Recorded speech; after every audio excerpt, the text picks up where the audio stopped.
Je me souviens surtout de l'odeur. Cette odeur entêtante de cuir neuf, de tension et d'ozone après l'orage. Coincé à l'arrière du SUV blindé noir entre la portière froide et la silhouette intimidante de Julien des Vallées-Creuses, mes mains tremblaient encore. Les lumières de la Cité des Roses n'étaient plus que des traînées floues, rouges et dorées, derrière les vitres teintées. C'était ma ville, mon monde, et on me l'arrachait. Je n'étais pas menotté, mais je me sentais captive, prise dans une toile que je ne comprenais pas. Julien tenait toujours le médaillon dans sa main. Il n'avait pas arrêté de passer son pouce sur l'argent gravé depuis qu'on avait quitté le restaurant. Je pouvais sentir son regard brûler un trou imaginaire dans ma nuque, même s'il ne me regardait pas. Devant Assister, je crois que c'était son nom, c'était flou, tout allait si vite.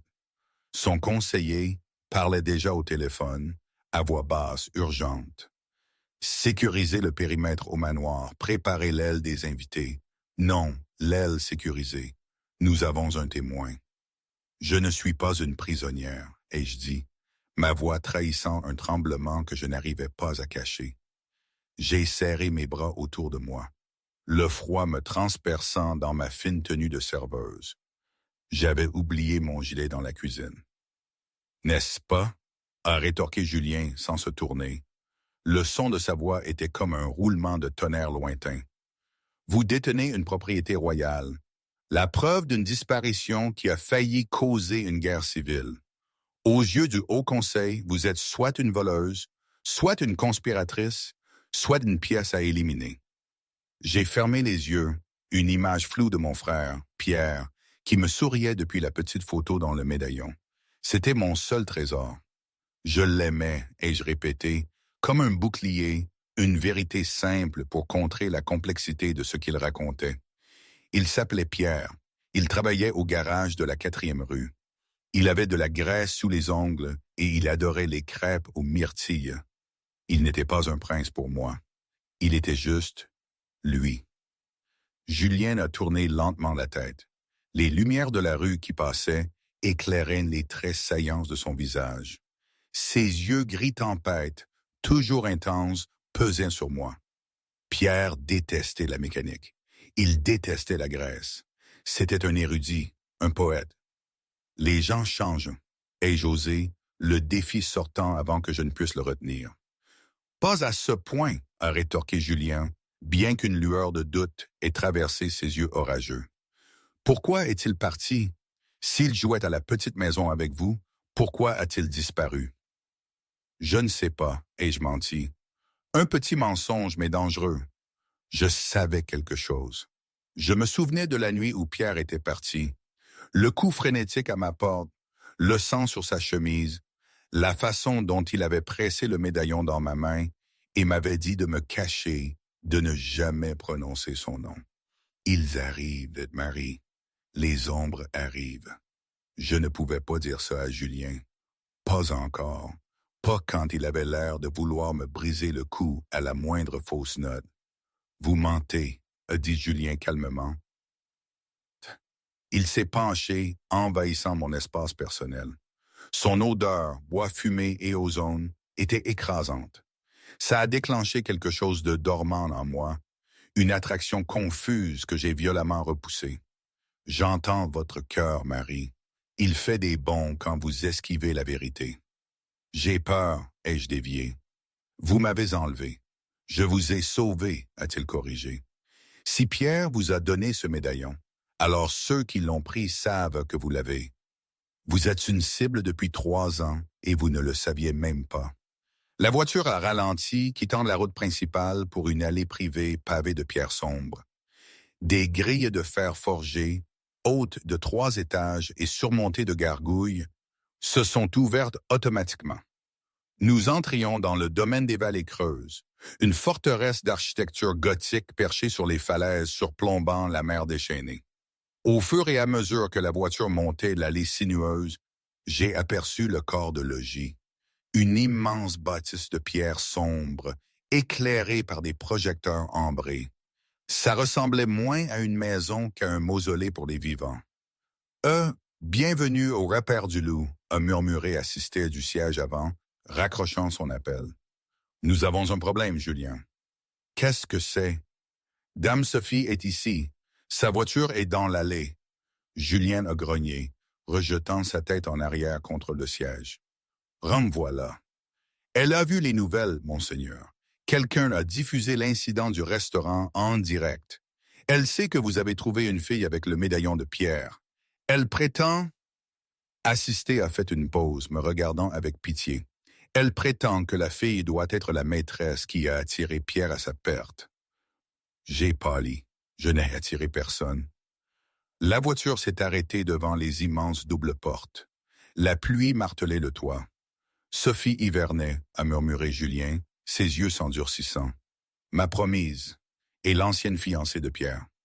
J'ai senti le sol se dérober sous mes pieds. Fiancée. Pierre n'avait jamais mentionné de fiancée. Il avait juré qu'il n'avait personne d'autre. Tout s'est effondré.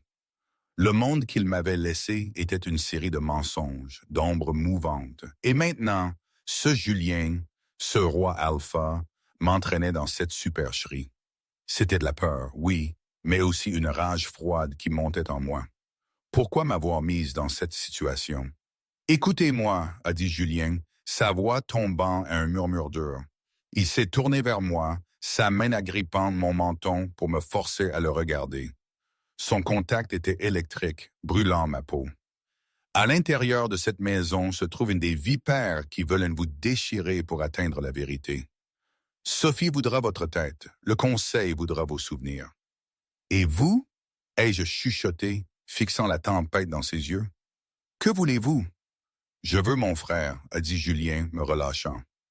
Et tant que je ne saurai pas si vous êtes innocente ou coupable, vous resterez à mes côtés. Ne parlez que si je vous le dis. Ne quittez pas mon champ de vision. Ai-je été clair? Oui, ai-je respiré. Bien. Julien a ouvert la porte, le vent hurlant dans l'habitacle chaud. Il est sorti et m'a tendu une main. Ce n'était pas un geste romantique, c'était un ordre. J'ai hésité, puis j'ai placé ma main dans la sienne. Sa paume était calleuse, chaude, et a complètement englouti la mienne. Alors qu'il me tirait sous la pluie vers le manoir menaçant, et la femme en colère qui nous attendait sur les marches, j'ai réalisé que ma vie de serveuse était terminée. J'avais mis le pied dans une histoire que je ne comprenais pas, et la seule issue passait par le roi Alpha.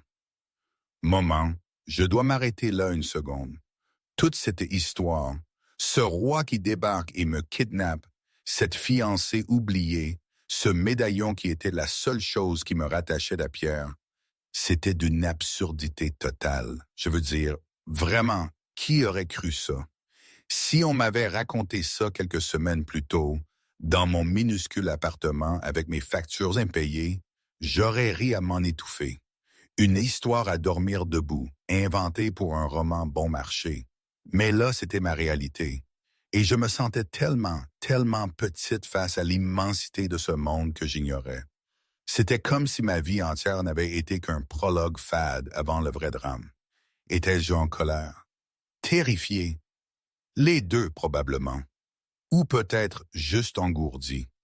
Je ne savais plus très bien ce que je devais ressentir. Ça valait le coup de se battre ou fallait-il juste se laisser emporter par le courant? On verrait bien. Les portes du manoir s'ouvrirent un temps grand, or que nous montions les marches. Une femme aux cheveux d'or filés et aux yeux de glace se tenait là, flanquée de gardes au visage fermé. « C'est elle ?» cracha Sophie Hivernet, sa voix si aiguisée qu'elle aurait pu couper le verre. « C'est cette traîne misère qui a tué mon fiancé ?» Julien s'est placé devant moi, me protégeant de sa silhouette imposante. Un grondement sourd, à peine audible, mais terriblement profond, et vibré dans sa gorge. « Recule, Sophie, a averti Julien. Elles m'appartiennent maintenant. » J'ai frissonné, non pas à cause du froid, mais à la soudaine réalisation qu'être protégé par un monstre pourrait être plus dangereux encore que d'être pourchassé par un autre. Quand Dame Sophie est arrivée, avec son grand manteau blanc qui jurait tellement avec la boue qu'on avait aux pieds, je savais que ça allait mal tourner. Je l'ai observée depuis l'ombre des piliers, comme je l'avais appris à le faire toutes ces années en tant que gouvernante. Elle était là, au milieu du hall, belle comme un diamant mais froide à briser la glace. Pour cette jeune Marie, ça ne serait pas facile. Je l'ai vue, la pauvre petite, les yeux grands et pleins de peur. Et la haine dans les yeux de Sophie, c'était un feu ancien. Les nobles, ils sont comme ça. Ils sourient et poignardent, ils se déchirent pour un peu de pouvoir. Le jeune roi, lui, était un peu différent. Plus brut, moins subtil. Mais il avait une loyauté féroce. J'ai vu le tremblement de sa main quand il tenait le médaillon. Je l'ai vu cacher la douleur. Il ne voulait pas de cette couronne, ça c'était clair. Mais il était pris au piège, comme nous tous, à notre manière. Et la petite Marie, elle venait d'entrer dans la cage avec nous. Quelle ironie, une cage dorée, elle qui cherchait la liberté. Le grand foyer du domaine des Vallées Creuses était conçu pour intimider. Le plafond se perdait dans les ombres à 3 étages de hauteur, soutenu par des piliers de marbre noir qui semblaient pleurer dans l'air humide. Mais le vrai danger n'était pas l'architecture. C'était la femme au centre du tapis persane, ses mains serrées en poing. Sophie Ivernay était belle comme un diamant, froide, dure et capable de vous couper si vous la teniez mal. Elle portait une robe de soie bleu pâle qui jurait violemment avec les bottes éclaboussées de bout des gardes qui la flanquaient. Son parfum était distinct, même au-dessus de la pluie. Lilas et ozone, vif avec le goût métallique de la fureur. « Expliquez-vous » a exigé Sophie, ses yeux papillonnants de Julien à l'oméga tremblante à ses côtés. « Vous disparaissez dans la ville pour chasser des rumeurs de rebelles et vous revenez avec ça? Une servante portant le visage d'un prince mort autour de son cou? » Julien a lâché ma main, bien qu'il ait légèrement avancé devant moi, bloquant la ligne de mire directe de Sophie. « C'est un témoin, Sophie, pas un trophée. C'est une voleuse. » A contré Sophie, faisant un pas en avant. Ses talons claquaient sèchement sur la pierre. Ce médaillon était un héritage familial. La reine Anne l'a commandé pour le 18e anniversaire de Pierre. Si cette fille-là, elle l'a soit volé sur son cadavre, soit... Elle s'est arrêtée, sa lèvre se tordant de dégoût.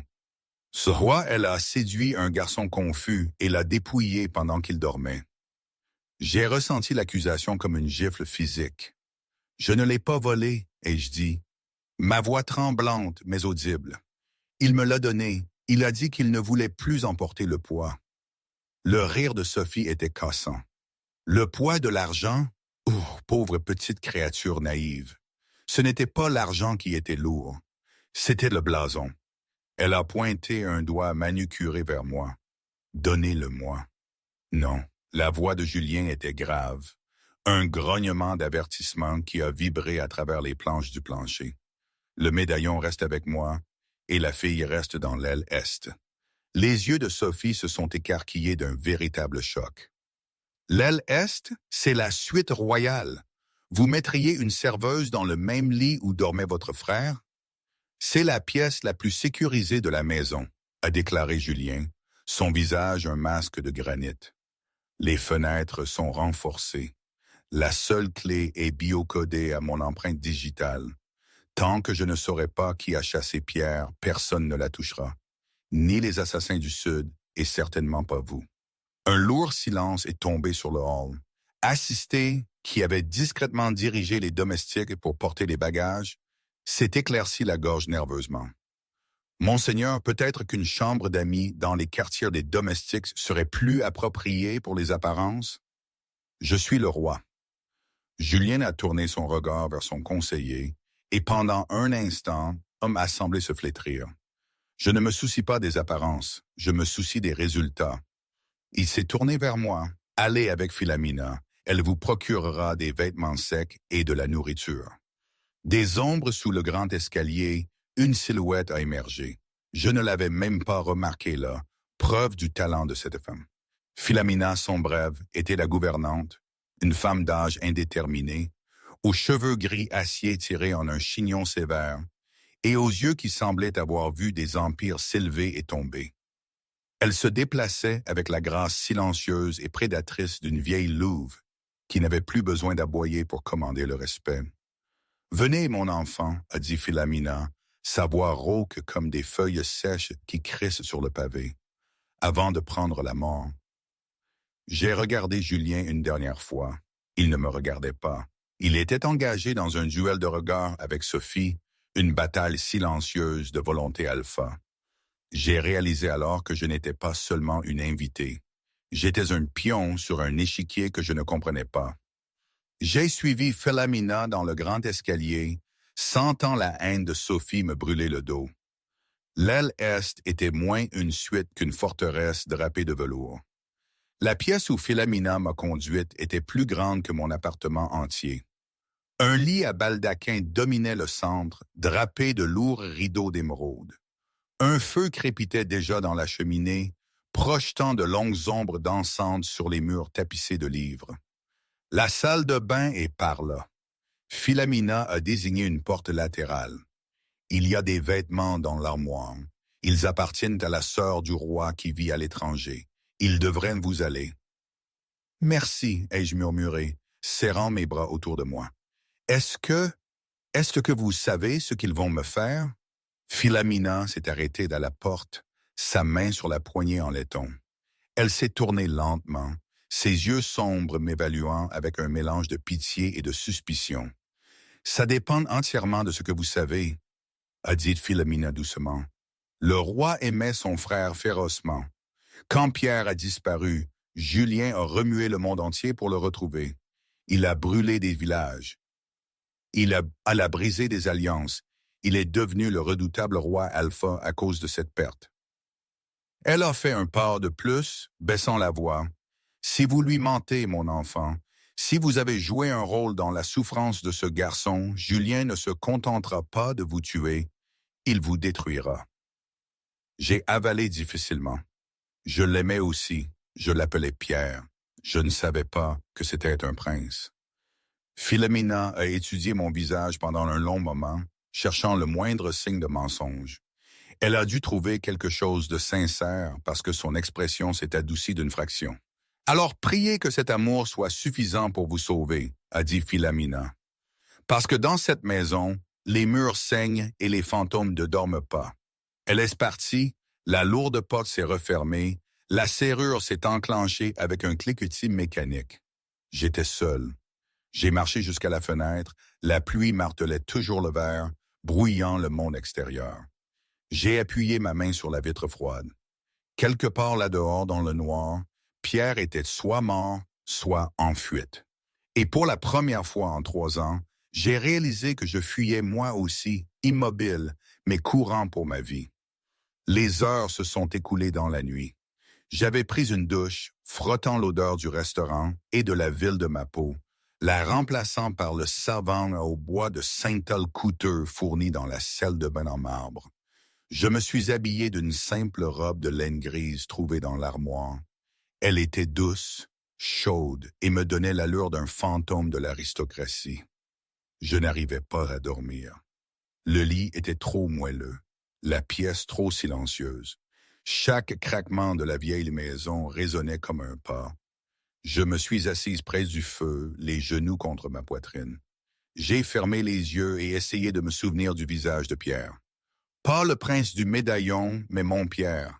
La façon dont il avait l'air avec de la graisse sur la joue. La façon dont il riait quand il faisait brûler le pain grillé.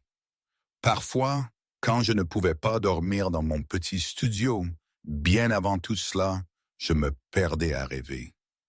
Pas de grandes choses, non, juste assez d'argent pour payer le loyer à l'heure, peut-être une petite boutique de fleurs où je pourrais faire des bouquets sans la pression des clients exigeants du Gilded Cage. J'imaginais les couleurs, l'odeur de la terre humide, la simple satisfaction de créer quelque chose de beau. C'était un rêve minuscule, presque risible maintenant face à l'immensité de ce manoir, à cette nouvelle vie qu'on m'avait imposée. Ce rêve était ma façon de me raccrocher à quelque chose de réel, de simple, avant que tout ne devienne aussi compliqué. Ce silence ici était le bruit de ma vie perdue. Si jamais il t'arrive quelque chose, m'avait-il dit cette dernière nuit, ses mains agrippant mes épaules. Ne fais pas confiance au blason, fais confiance à l'homme qui pleure. Je n'avais pas compris à l'époque. Je ne savais pas si je comprenais maintenant. Julien n'avait pas pleuré. Il avait rugi. Il avait menacé. Mais j'avais vu la façon dont sa main tremblait quand il tenait la photo. La serrure électronique de la porte a bipé, me surprenant. La poignée a tourné et Julien est entré. Il avait retiré sa veste de costume et sa cravate. Sa chemise blanche était déboutonnée au col, révélant la colonne forte de sa gorge et un aperçu d'un tatouage sombre sur sa clavicule. Il avait l'air épuisé, les rides autour de ses yeux plus profondes dans la lumière du feu. Il tenait une bouteille de liquide ambré et 2 verres. « Je ne pensais pas que vous seriez éveillé, a-t-il dit, sa voix rauque. « Je ne suis pas habitué à dormir dans une cage, ai-je répondu en me levant. Mon cœur a fait ce battement traître à nouveau. C'était injuste que l'homme qui me retenait prisonnière soit la créature la plus dangereusement attirante que j'ai jamais vue. Une cage implique que vous voulez partir. » Julien s'est dirigé vers la cheminée et a versé un verre. Il ne m'en a pas offert un immédiatement. Il a juste fixé les flammes. « Voulez-vous partir, Marie? Sortir par ces portes et retourner à vos tables? Retourner à vous demander pourquoi votre petit ami vous a abandonné? » « Oui, ai-je menti. » Il s'est tourné pour me regarder, un léger sourire aux lèvres. « Menteuse! Vous voulez des réponses tout autant que moi. » Il m'a tendu un verre. « Buvez, ça vous aidera avec les nerfs. » J'ai pris le verre mais n'ai pas bu. Qu'est-ce qui s'est passé en bas avec Dame Sophie? Sophie est compliquée. Le mariage a été arrangé par nos pères pour unir le Nord et l'Est. Elle était promise à Pierre. Quand il a disparu, le contrat m'est échu. Il a pris une longue gorgée de whisky. J'ai hérité de sa couronne, de ses dettes et de sa fiancée. Vous l'aimez? La question m'a échappé avant que je ne puisse la retenir. Julien a ri, un rire sombre et profond. L'amour est un luxe pour les roturiers, Marie. Les rois ont des devoirs. Il s'est rapproché, envahissant mon espace personnel. La chaleur qui émanait de lui était intense. L'aimiez-vous? Vraiment? Oui. Dites-moi quelque chose à son sujet. Quelque chose qui ne figure pas dans la biographie royale. Prouvez-moi que vous connaissiez l'homme, pas seulement le masque. J'ai regardé le liquide ambré dans mon verre. Il faisait un cauchemar, le même encore et encore. Il se réveillait en criant à propos des oiseaux rouges. Il disait qu'il mangeait le soleil. Julien s'est figé. Le verre dans sa main s'est arrêté à mi-chemin de sa bouche. Le silence s'est étiré, lourd et étouffant. Les 1000 ans royaux, a chuchoté Julien, ses yeux écarquillés d'une soudaine horreur. C'était notre jeu d'enfance. Nous volions des cerfs-volants rouges lors des solstices, mais il a arrêté de jouer quand il avait 7 ans. Après l'accident. Quel accident? Julien a posé son verre sur la cheminée avec un cliquetis. Il m'a regardé avec une nouvelle intensité, comme s'il me voyait pour la première fois. Il est tombé des falaises. Il est resté dans le coma pendant 1 semaine. Quand il s'est réveillé, il a affirmé avoir vu des choses, des visions. Le guérisseur a dit que c'était un traumatisme. Mon père a dit que c'était une faiblesse. Julien a passé une main dans ses cheveux. Il n'a jamais parlé à personne des cerfs-volants, pas même à moi. Il avait trop honte. Il me l'a dit, ai-je dit doucement. Il a dit que les oiseaux rouges étaient des avertissements. Il a dit qu'il venait pour l'aligner. Julien m'a regardé, sa garde tombant complètement.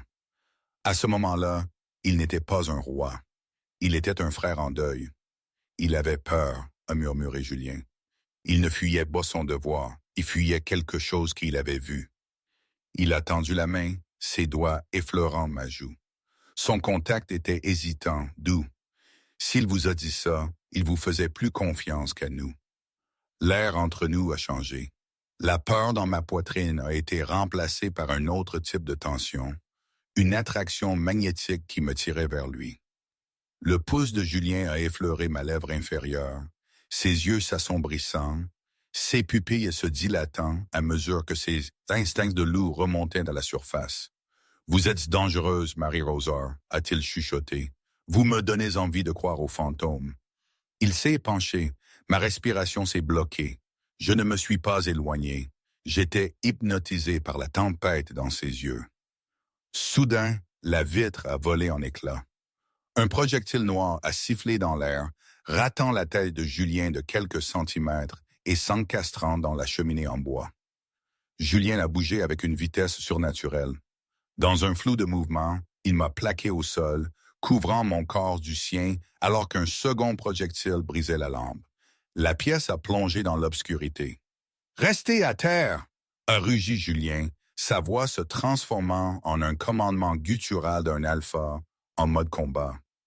Il n'a pas eu besoin de me le dire 2 fois.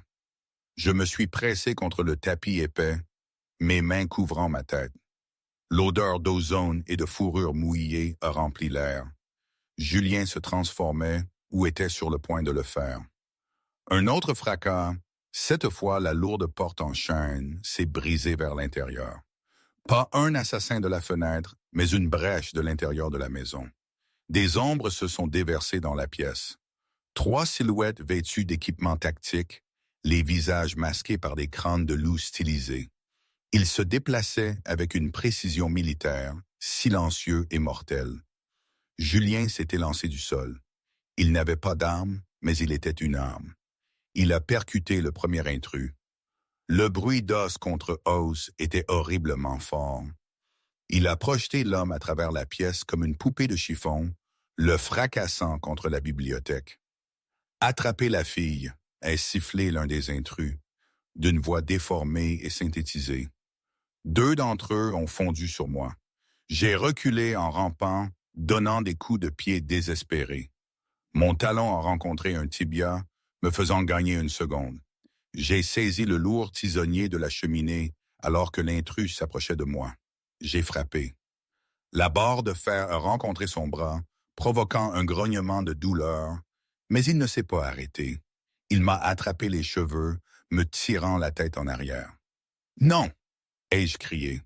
Soudain, un éclair d'argent est transpercé l'obscurité. Julien était là. Il n'a pas seulement repoussé l'attaquant. Il l'a arraché avec un grognement qui a secoué les fondations de la pièce. Julien a projeté l'homme par la fenêtre brisée, dans la nuit orageuse. Le 3e attaquant, voyant ses chances minces, a tenté de fuir, mais n'a pas atteint la porte. Une silhouette bloquait la sortie. C'était Assister. Le conseiller tenait un pistolet élégant et silencieux. Il n'a pas hésité. Paf! 2 coups dans sa poitrine. L'intrus s'est effondré. Le silence est revenu dans la pièce, brisé seulement par le vent hurlant et ma respiration saccadée. Julien se tenait au centre du chaos, sa poitrine haletante. Ses yeux brillaient d'un or lumineux, signe d'un alpha complètement agité. Il s'est tourné vers moi, me scrutant pour d'éventuelles blessures. « Ils vous ont touché ?» a-t-il exigé, sa voix épaisse de grognement. « Je vais bien », ai-je haleté, laissant tomber le tisonnier. Mes mains tremblaient de façon incontrôlable. Julien a traversé la pièce en 2 grandes enjambées. Il m'a relevé et m'a attiré contre sa poitrine, enfouissant son visage dans mon cou. Il a inspiré profondément, vérifiant mon odeur à la recherche de sang. J'aurais dû les sentir. J'étais distrait. Par moi ai-je réalisé mon visage pressé contre sa chemise. Je pouvais entendre son cœur battre comme un tambour de guerre. Monsieur Assister est entré dans la pièce enjambant le corps. Il avait l'air inhabituellement secoué. Les alarmes du périmètre n'ont pas fonctionné. Ils étaient déjà à l'intérieur. Julien s'est éloigné de moi, gardant un bras enroulé de manière protectrice autour de ma taille. Il a regardé l'homme mort sur le sol. Vérifiez-le. Je veux savoir qui envoie des escadrons de la mort dans ma maison. Assisté s'est agenouillé, tirant le col de la combinaison tactique de l'intrus. Il s'est arrêté, son visage pâlissant. « Qu'est-ce que c'est ?» a demandé Julien. « Pas de marque de meurtre » a dit Assisté doucement. « Mais regardez le tatouage sur le cou. » Julien s'est rapproché, me traînant avec lui comme s'il refusait de me lâcher. Il a regardé l'encre sur la peau de l'homme mort. C'était un petit symbole complexe, un oiseau rouge aux ailes déployées, dévorant un soleil. J'ai haleté, ma main se portant dans ma bouche. Le cauchemar, ai-je chuchoté. Les oiseaux rouges. L'expression de Julien est devenue terrifiante. Ce n'était plus seulement de la colère. C'était de la reconnaissance. Ce n'est pas la meute du Sud, a dit Julien, sa voix froide comme la tombe. C'est la garde écarlate, l'unité d'élite personnelle de mon père. Ils étaient censés être dissous il y a 10 ans. Pourquoi la garde du défunt roi voudrait-elle de la jeune fille, a demandé Assisté. Parce que... Julien m'a regardé, réalisant la terrifiante vérité. Pierre n'a pas seulement fui, il a été chassé par notre propre famille. Et maintenant, il semble qu'elle détient la clé de ce qu'il a découvert. Il s'est tourné vers moi, m'agrippant les épaules. Vous n'êtes pas en sécurité ici, le manoir est compromis. Si la garde écarlate est active, nous ne pouvons pas faire confiance au personnel, aux gardes, peut-être même pas au mur. Que faisons-nous? Ai-je demandé, la réalité de ma situation s'écrasant sur moi. Je n'étais pas seulement un témoin dans une affaire de personnes disparues. J'étais prise dans un coup d'état royal. Nous fuyons, a dit Julien. Faites vos bagages, Marie. Nous quittons la Cité des Roses. Où allons-nous? Julien a regardé par la fenêtre vers l'océan sombre et agité. Au seul endroit où les fantômes de mon père ne peuvent pas nous suivre, les terres mortes. Il s'est tourné vers Assister. Prenez la voiture, le véhicule tout-terrain. Pas de chauffeur, juste nous. Julien a averti Assister. Si vous partez, le conseil vous déclarera paria. Vous perdrez la couronne. Julien a regardé le visage de son frère dans le médaillon qui était maintenant posé sur la cheminée. Puis il m'a regardé, moi, la serveuse terrifiée qui avait riposté avec un tisonnier. Qu'il garde de la couronne, a grogné Julien, m'attrapant la main. Je vais récupérer mon frère. Les terres mortes n'étaient pas simplement vides. C'était un cimetière du monde moderne. Une étendue vaste et impitoyable de tundra grise au nord des limites de la ville. Un endroit où les tours de téléphonie cellulaire s'éteignaient, où les signaux GPS se brouillaient en statique et où la vieille magie de la terre respirait encore sinistrement sous le pergélisol. Ici, les lois du roi des loups n'avaient aucune emprise. Seules les lois de la survie comptaient. Julien conduisait le véhicule tout-terrain blindé avec une intensité aux jointures blanches, sa mâchoire si serrée qu'un muscle tressautait dans sa joue. Les phares découpaient la brume tourbillonnante, illuminant les formes tordues de pins anciens qui ressemblaient à des mains griffues tendues vers le châssis.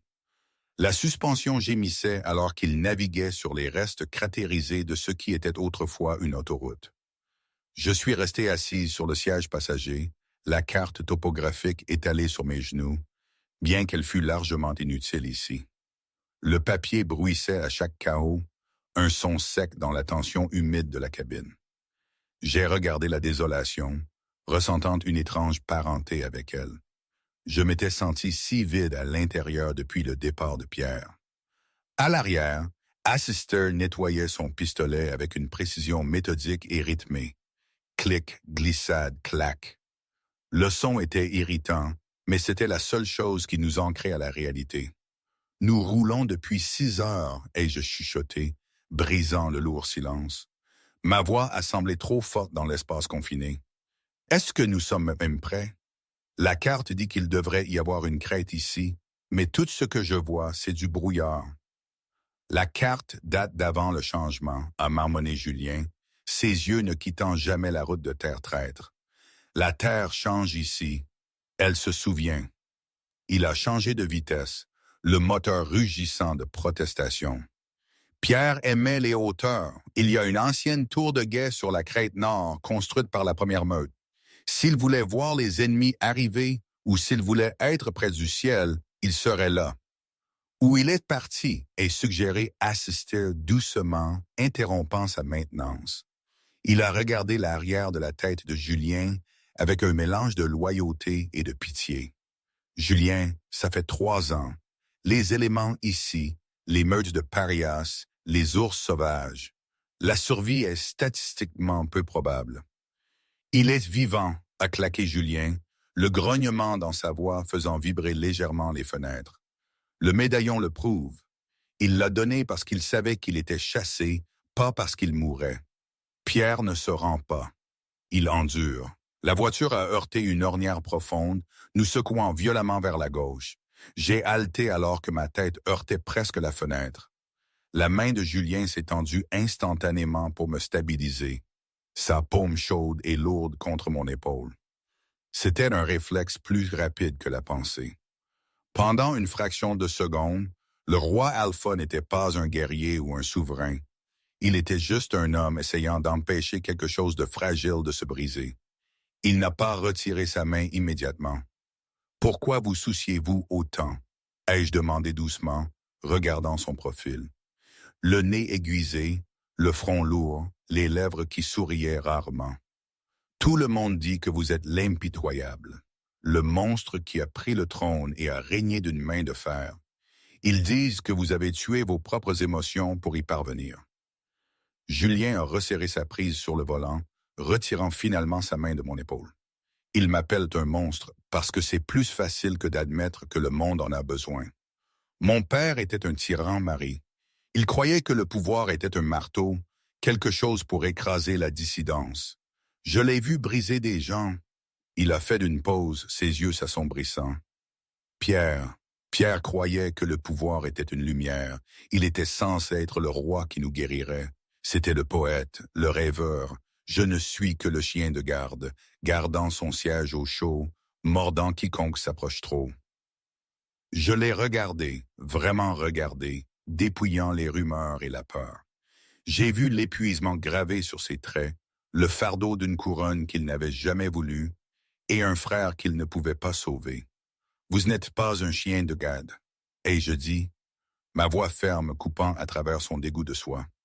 Un chien de garde ne conduit pas dans un désert gelé pour sauver un fantôme. Vous êtes un frère et vous en êtes un bon. Julien m'a jeté un coup d'œil et la vulnérabilité brute dans ses yeux gris orageux m'a coupé le souffle. C'était un regard que personne à la cour n'avait jamais vu. Et vous, a-t-il murmuré, sa voix rauque d'émotions réprimées, êtes la seule chose qui me garde sain d'esprit en ce moment. Si vous n'aviez pas laissé tomber ce médaillon, le destin, ai-je chuchoté. Soudain, Assister s'est penché en avant, son attitude passant de pensive à prédatrice. Éteignez les lumières maintenant. Julien a réagi instantanément, basculant l'interrupteur.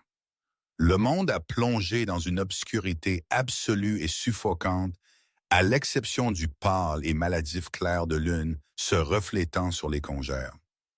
La cécité soudaine était désorientante. « Qu'est-ce que c'est » ai-je chuchoté, mon cœur battant la chamade.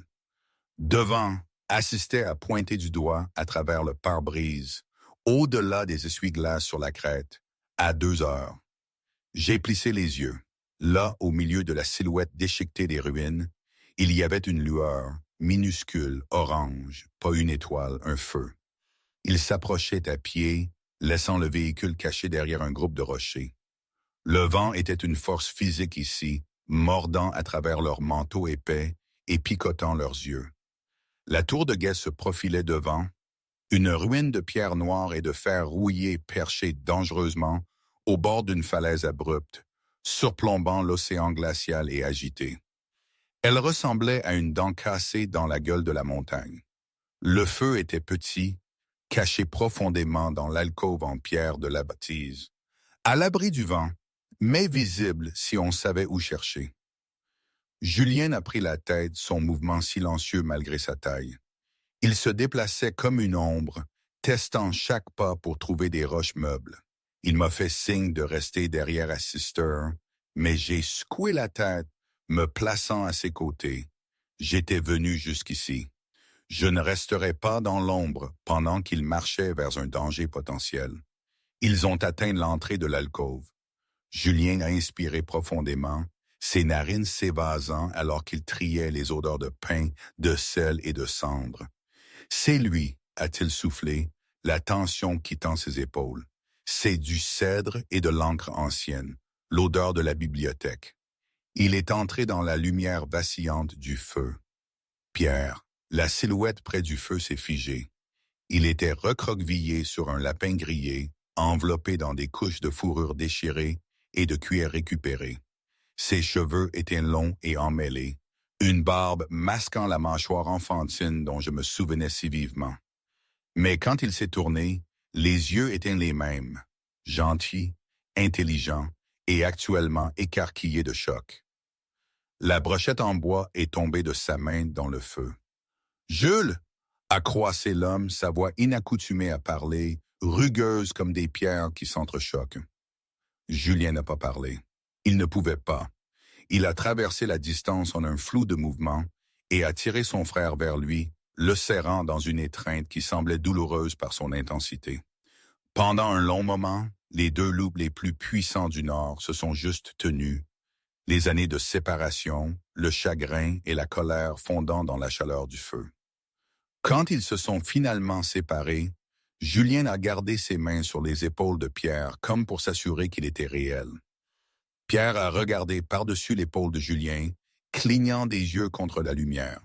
Son regard s'est posé sur moi, la couleur s'étant drainée de son visage. « Marie » a chuchoté Pierre, l'incrédulité colorant son ton. Il a fait un pas chancelant en avant. « Quoi? Comment? Vous ne devriez pas être ici, ce n'est pas sûr. »« Tu as laissé tomber ça », a dit Julien, sortant le médaillon en argent de sa poche et le balançant entre eux. L'argent a capté la lumière du feu, tournant hypnotiquement. Pierre a fixé le médaillon, puis a laissé échapper un rire qui ressemblait à un sanglot. Il a passé une main sur son visage. « Je t'ai dit de le cacher, Marie. Je t'ai dit que c'était dangereux. Je t'ai dit de le vendre si tu avais faim, pas de le porter.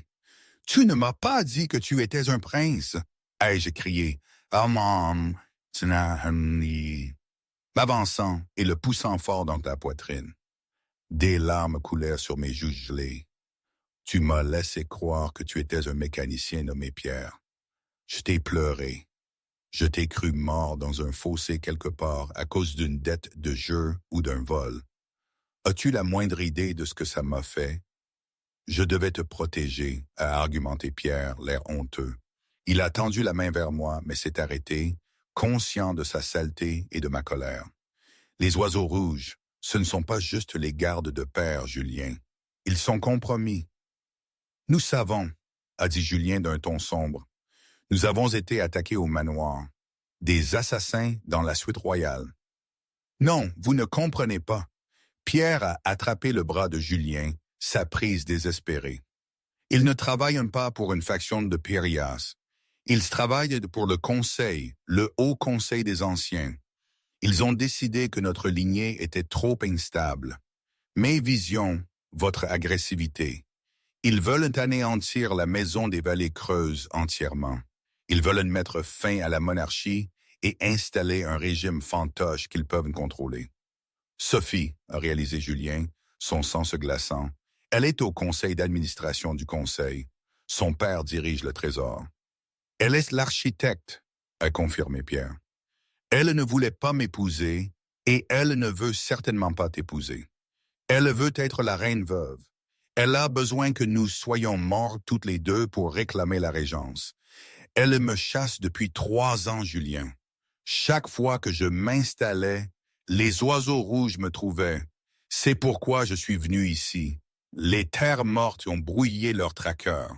Le martèlement rythmique soudain des routeurs fendant le vent les a réduits au silence. Julien a couru au bord de la ruine. En dessous, grimpant sur la route en lacette étroite, se trouvaient 3 camions blindés, leurs feux de route déchirant l'obscurité. Au-dessus, un hélicoptère d'attaque noire a viré brusquement, un projecteur balayant la falaise, cherchant une proie. Ils nous ont suivis, un maudit Assister, vérifiant le chargeur de son pistolet. Nous les avons menés directement à lui. Ils ont dû traquer la signature thermique du véhicule. Non. Julien s'est tourné, ses yeux brillants d'un or éclatant et terrifiant. Il a retiré son lourd manteau, révélant les muscles enroulés sous sa chemise. Nous ne les avons pas menés, nous les avons attirés. C'est les terres mortes. Le terrain favorise le loup, pas la machine. Il a regardé Pierre. Peux-tu te battre? Ou as-tu oublié tout ce que Père nous a appris?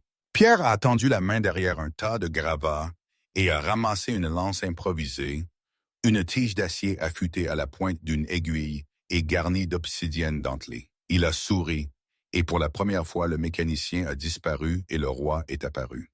« Je ne me suis pas seulement caché, mon frère, » a dit Pierre, testant le poids de la lance. « Je me suis préparé. » La bataille pour la tour de guet n'était pas un duel d'honneur.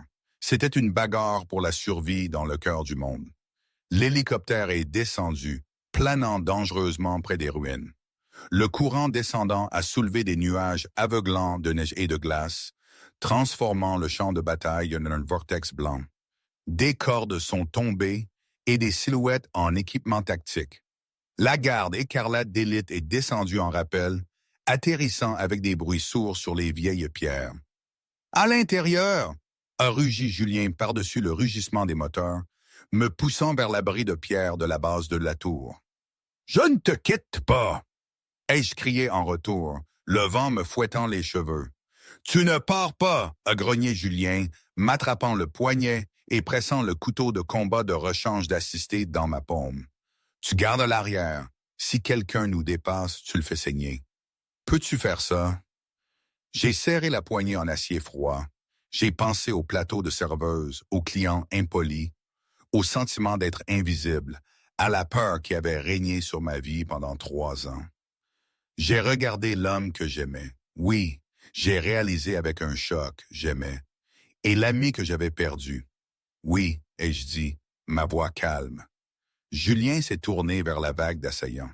Il n'a pas entièrement changé. Cela prenait trop de temps et le rendait vulnérable aux balles, mais sa transformation partielle était assez terrifiante.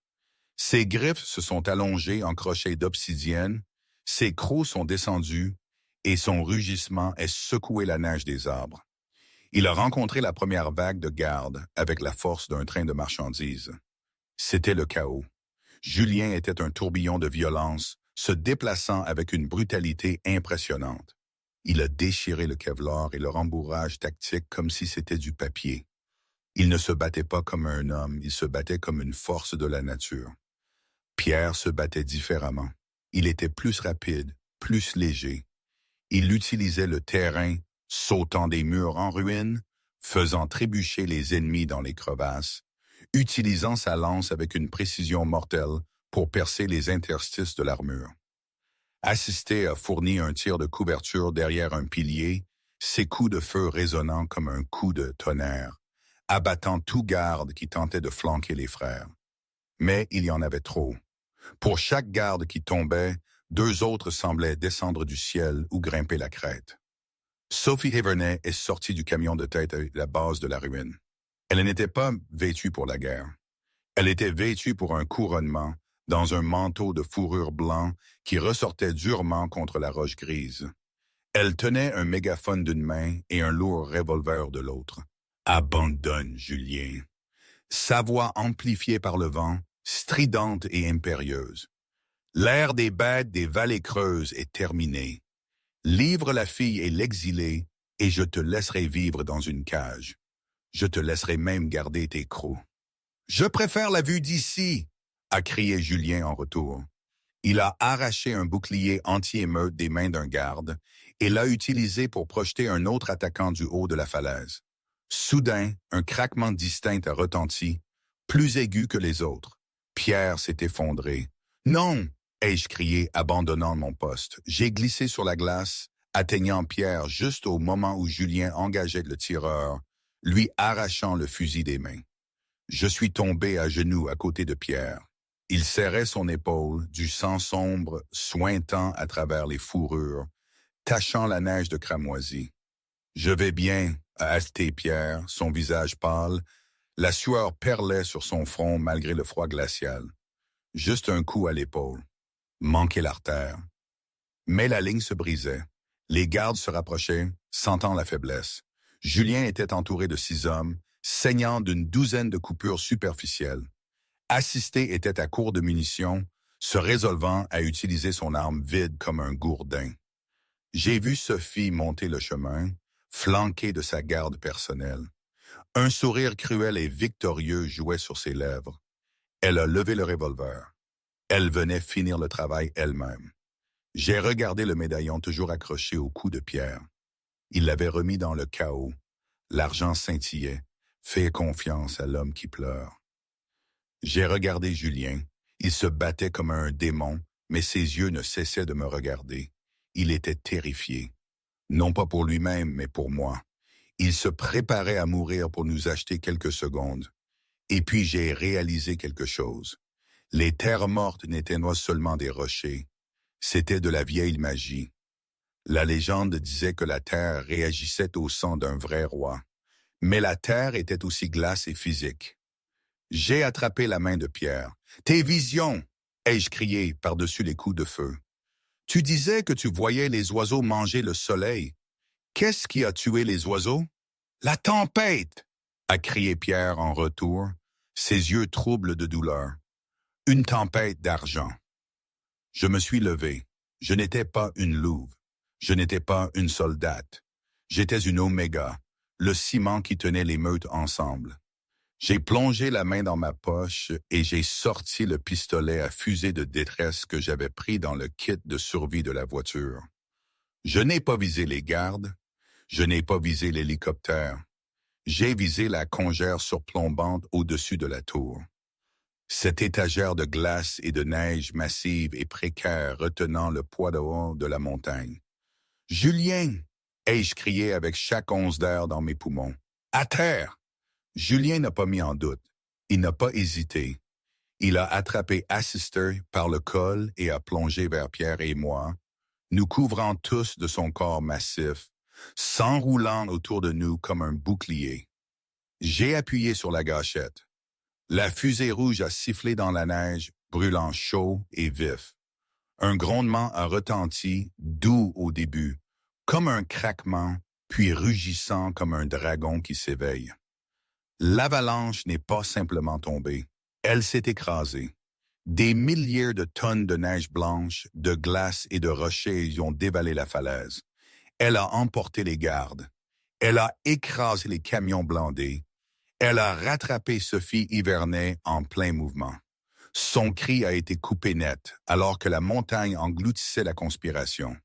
La tour de guet a gémi, l'abri de pierre enseveli dans le blanc.